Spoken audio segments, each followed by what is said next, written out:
Yeah, congratulations. First, actually, this is such a wrong way to start. Good afternoon to us. Sure. Good evening, members of the media.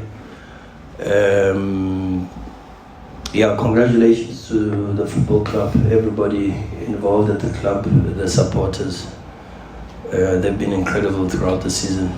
The technical team, the board, the management of this football club, this special group of players, amazing. And I think overall we were the best team on the pitch. I think Chiefs started very well. I think in the first 5-10 minutes they were very, very aggressive. And of course they've got the threat of the speed behind. And then the red card complicates things a little bit and swings the momentum. But I think in that moment we were in the groove, we were in control, we looked good. And credit to Chiefs because they played an open game. They still tried to go forward when they could. And I think they were worthy opponents today. And so we beat a very good side, and I'm very proud of the players and congratulations because I thought it was a very good performance and a very, very good result, important result. Thank you, Coach. Members of the media, your turn now. We will go straight into your name and name of your publication and straight to the question. Thank you. Yes, that's evening, Coach. Evening, sir. Yes, I'm from the Sundowns blog. Sure, Coach, it is said that a good leader is measured by the people who follow him. And on Monday, you spoke very highly of Coach Kaizer Johnson and the impact he's had in your career. How do you soak in this type of moment, winning the title against the team that's coached by him and in the fashion that you did? Yeah, it's bittersweet, because I admire him a lot. I think he's done incredible work, and maybe he doesn't get.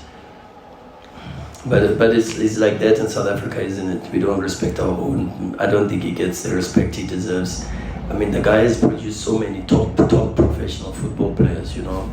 He's coached at clubs like Platinum Stars, SuperSport. He's won trophies. He's really done incredible work for this country. And he's an incredible human being. I think the Kaizer Chiefs staff can attest to that he's a very, very good person, and I've always said that I don't want to be a good coach if I can't be a good human being, and that is where I am. So it's very difficult, as you say. It's a bit bittersweet, but it's football, and I'm sure he also understands. Yeah, Coach, congratulations. Thanks, David. Not just on the victory, but can you get another league title? Thank you, David. You go to halftime goalless. Yeah. Having that 1 minute advantage. Yeah. What do you do at halftime to make use of this advantage? No, I asked them to do what we trained in the morning.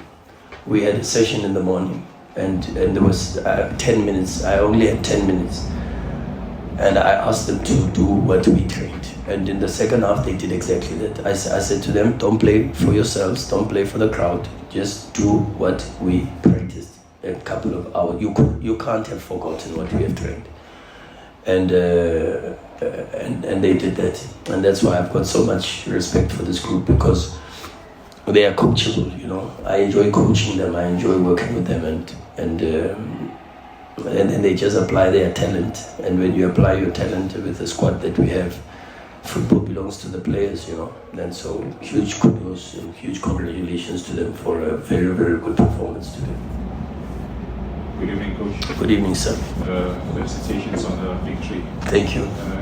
Coach, to some extent you feel vindicated, the late nights, early mornings, training sessions? Is this what it all comes down to, or you think you guys should be judged on winning, possibly by such margins in relations to point difference, or you think, this is it, and this is also very sweet considering as to, the stadium that you guys are winning the league at? Yeah, no, there's no vindication in football. You just play and try to win the next game and the next game and the next game and the next trophy.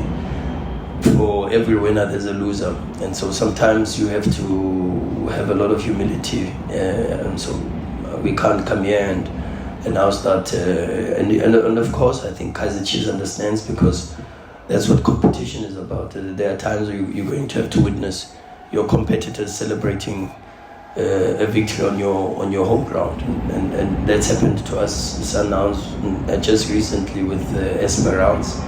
It's not a good feeling, but that's why when you do it, you've got to do it with a lot of humility, with respect for the football club that you've just played against, and but also at the same time you've also got to give respect to your supporters, because they want to celebrate and they want to be happy.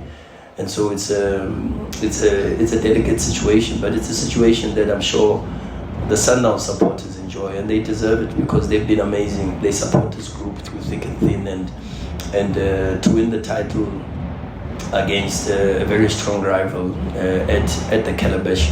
I don't remember when last an opponent maybe dominated Kaizer Chiefs, not just on the scoreline but also with the play at the Calabash. I really, you have to maybe remind me.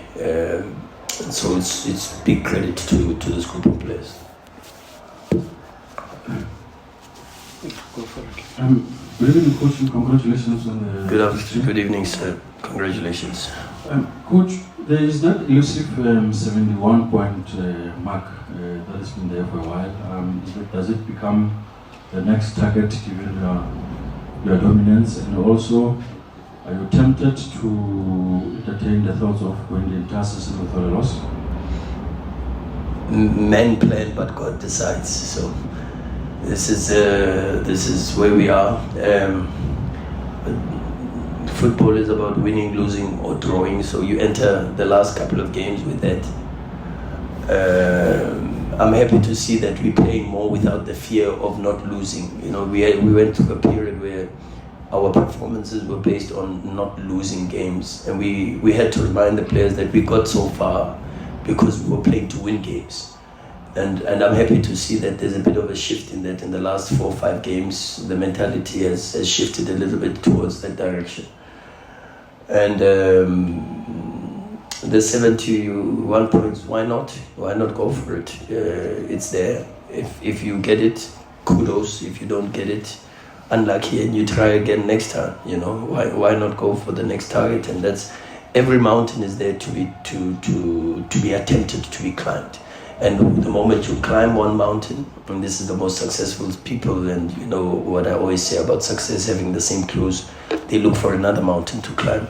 And so why not go for 71 points and breaking that? Because last season we got to 70. So it's possible, why not? Coach? No, you must carry on. Good, Coach. Congratulations on the... Thank you, Skipper. Earlier, I think, I don't know if it was in the, just when the second half of the season started, I asked you about touch rate. Yeah. And the position that is best suited. Yeah. The finishing looks good. Yeah. Gets into good 1v1 situations. Yeah. And I'm going to ask you again that, I mean, especially when he gets the kind of performance today, are you getting to a point where you are finding where he should be? Yeah. You know, in terms of your plan? Yeah. And also, you've changed the team quite a lot in the last couple of games, where there would be like so many changes. Are you happy that even with the many changes that you make, the fluidity isn't really lost? Yeah. I think what we've done is we haven't made as many changes like we did last season. You know, in every game, the maximum changes, and I say this all the time when we sit around the table, is 5 changes maximum from every game, and we try to rotate and give minutes to everybody, and it's not always easy, but I'm very proud of this group, and proud of how everybody accepts his responsibility. The subs were good. Sipombule didn't even lose 1 ball today, and normally I'm fighting with him for losing balls, so I've got to give him huge. I'm so hard on him for sometimes being so casual, and because he's an incredible footballer, but he was so good today. But all of them were very, very good. It would have been very difficult, I'm sure, for the people to decide who's the man of the match. Tesh, the problem is not the position. The problem is understanding the role. and that's where we are getting for all of them. I've always said it, I've moved away from positions. I'm not a formations coach, and unfortunately I can't. And when I say chameleon, people say, oh, but that's where you find sometimes, look where you find Tesh sometimes. But his movement cannot be in isolation. That's where we are. Is my movement has to be in relation to the 5 reference points. The 5 is my teammates, of course myself. Am I marked? Not marked? Am I? How much space do I have? Where am I on the pitch? The location, and then it's the ball, and then it's the opponent, and then it's the space. So it's 5 things. You can't move for yourself, and that's where we getting a little bit better in that sense, where we inducting even Lucas Ribeiro into that, Tesh into that, even Esquivel into that, even Lodge into that, and understanding the role and the responsibilities based on which areas of the pitch and which teammate is around you at that particular moment. So for an example, if I am Neho Maema and I'm playing with Rivaldo Kutsia, I can be 15 meters away from River because you'll find me. I don't have to be 8 meters from River to receive the pass. I can be 15 meters because you know the pass will find you. And maybe with Sipho Mbule, I've got to be a little bit shorter because he likes the combination. If I'm playing close to Mshishi, I know exactly what his next action needs to be and which areas he wants to occupy. And because of the areas he likes to occupy, which movements I need to make in relation to us getting the ball to arrive in certain areas. Because when you do the right things offensively, and this is where we are getting, it takes a bit of time, but there's certain areas of the pitch that you can't defend. And that is more my focus than the positions. Coach, congratulations on the victory and the title as well. Thank you, sir. I just need to find out something, Coach. The human element within your squad. I see when a goal is scored, not only here but everywhere, the players on the bench are the first one to run to the corner to celebrate. How do you get that chemistry right? And would you agree with me that you widening your net as Sundowns going out to look for all the top quality players? Could this be the result of what you've invested in, human factor, the material, the squad that you have, the quality? Well, we try to it's credit to them. They are good people, and I've been saying it from day one, not because we've won the championship. I've been telling you guys that we have a very, very special group of players who are good human beings. And I like coaching good human beings, and they know that. I tell them that every single day. I want them to be good people before they become good football players, because I want to become a good person before I become a good coach. And I need to lead by example with regards to that. And it's not always easy, because there's a thin line between being a very strong competitor and being a very good person. There's a very thin line, and this is what we try to do, and I'm very proud of these boys, and they deserve all the credit. Last one. Congrats, Coach. Thanks and jobs. What does this league title mean for this team when you look at the season that you guys have gone through and sort of every hurdle that has been thrown at you guys? I mean, some players who are chasing close to 60 games now and traveling the length and breadth of the continent. And what do you think this team can do going forward, with obviously one of the ethos of this team being this constant desire to improve and grow? Yeah, I'm very proud of them. They deserve all the recognition. I really don't think we will see a group this dominant, this relentless, and playing this way so consistently. You know, it's not just sometimes the results; it's how we produce the results. You have a team that is so dominant in possession, yet is also so dominant in the number of chances that they concede and the goals that they concede, and that's is against the common logic of football. Normally, it's the teams that sit low, it's the teams that hit on the counter-attack that have a very good defensive record. But we are a very offensive team, and we dominate.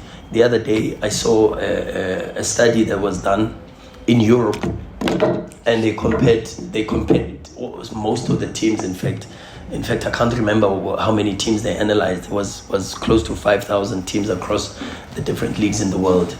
And we came third for the amount of passes on average and the distances. And first was Fluminense, and everybody's talking about Denise worldwide. And I said, and Leverkusen, I think, was second, if I'm not mistaken, and they're dominating. And I said to myself, this is incredible. And so the only way to answer what it means to this club is to finish off the press conference by dedicating this title to the chairman of the football club, Mr. Tlhophi Motsepe. He has been, in good moments, he's been so supportive. In bad moments, he's been, I don't know how many texts I've been receiving the last couple of days since we got eliminated from the Champions League, from him personally. And I know how busy he is, and just for him to take his time out to show support, to show appreciation. This one goes to you, Chairman, and then of course to the football club. But because it's a special one, it's the 7th in a row. I'd like to officially dedicate it to the Chairman of the football club, Mr. Tlhophi Motsepe. Look, Coach Mokwena, 24 games, 47 goals, conceding 9. Having 62 points. Congratulations. Please go I didn't even know all this. and enjoy your win and have a good trip unbelievable. to Stellenbosch. All the best. My big respect to you as well. Top man.